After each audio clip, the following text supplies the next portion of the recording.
Good morning, Flagler County. I'm Rich Carroll. You're listening to Flagler's Morning News on Friday, May 26. Domestic violence is one of our biggest problems in the criminal justice system, and certainly the exposure of children in the home to domestic violence kind of breeds that violence later on in life. That's Florida's 7th Circuit State Attorney R.J. Larissa describing what was behind the passage of Grayson's Law, which safeguards children at risk of potential harm. I think that judges were already considering those types of things already. It's common sense to be concerned about the safety of the children and also of the former spouses as they try to navigate through a divorce and then, begin new lives. I think some of what might be a little bit more proactive is that the threat versus the actual happening. The bill was proposed after the death of 4-year-old Grayson Kessler, who was the victim of a murder-suicide involving his father in May of 2021. Larissa says the new law will help judges in finding the way to the truth. Sometimes folks will what I call weaponize things like that and claim something happened or claim the potential when it's not there. So we also have to be very careful that we investigate appropriately what the allegations and that we do our due diligence, whether it's on the family law side when the judge is making a decision on whether or not to grant shared custody or supervised visitation, whatever it may be, as well as in the criminal justice system where we typically have to do our homework and do the due diligence before we make a decision about going forward on an allegation. Grayson's Law first proposed in late 2021 and reintroduced in this year's legislative session. This local news is a service of Flagler County's Toyota dealer, Beaver Toyota US 1 St. Augustine, here to wow you. The Flagler County Sheriff's Department received a national award. The Flagler County Sheriff's Office Sheriff Perry Hall Inmate Detention Facility's been awarded the 2023 Innovation Award for medium-sized facilities by the American Jail Association.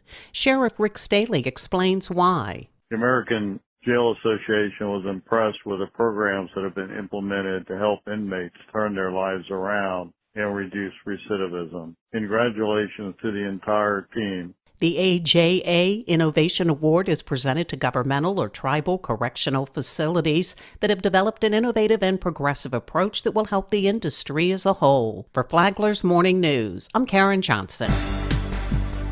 The city of Palm Coast holds its Memorial Day ceremony on Monday at Heroes Memorial Park.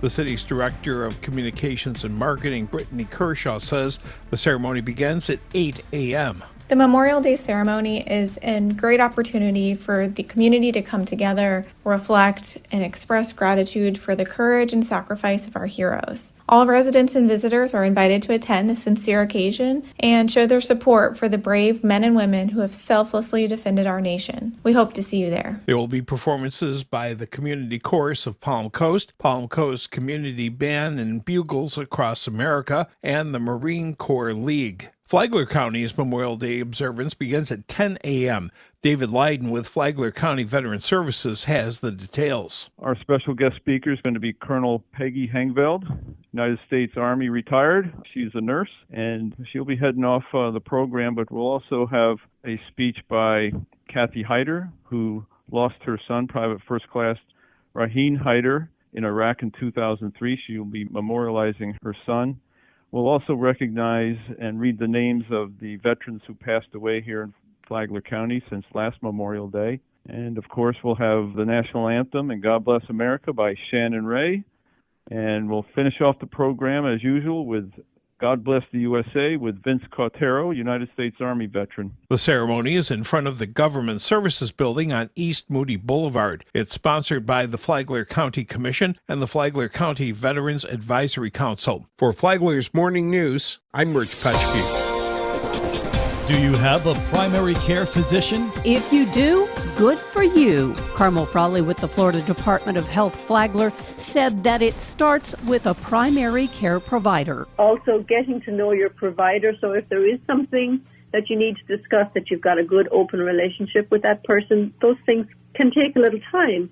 to feel comfortable with each other. Frawley said that once you know your PCP, they can then recommend you to other providers if necessary. Flagler Health Matters is on WNZF Saturday mornings at 11:30 and on the Flagler radio app. From the WNZF newsroom, I'm Deb Albertson.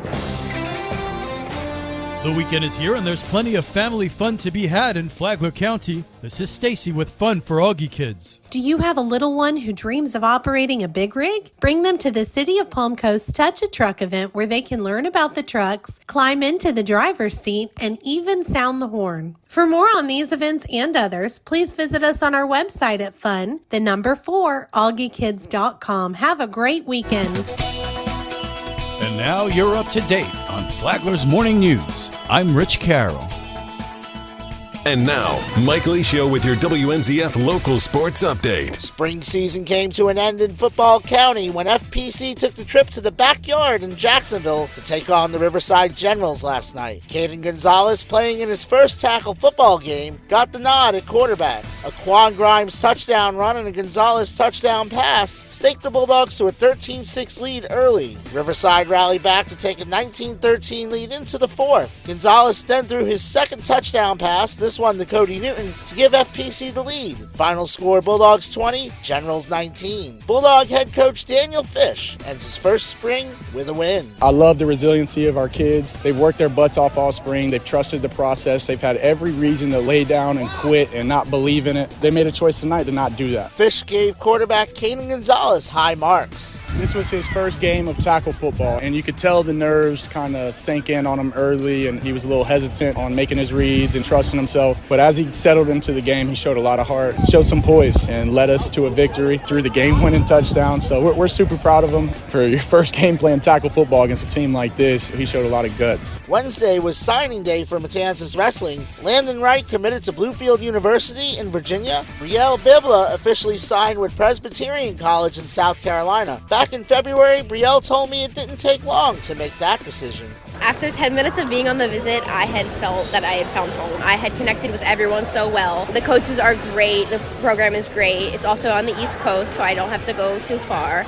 And it's a D1 school with a academic and athletic scholarship. Bulldog Athletics held their awards banquet earlier this week. Multi-sport athletes Emma Swearingen and Dalton Shell were selected as Female and Male Athlete of the Year, respectively. FPC wrestlers Anna Villar and Jocelyn Johnson will represent Team Florida in the USA National Wrestling Tournament in Fargo, North Dakota in July. We are your home for local sports with updates Mondays and Fridays. From the WNZF Sports Desk, I'm Mike Licio.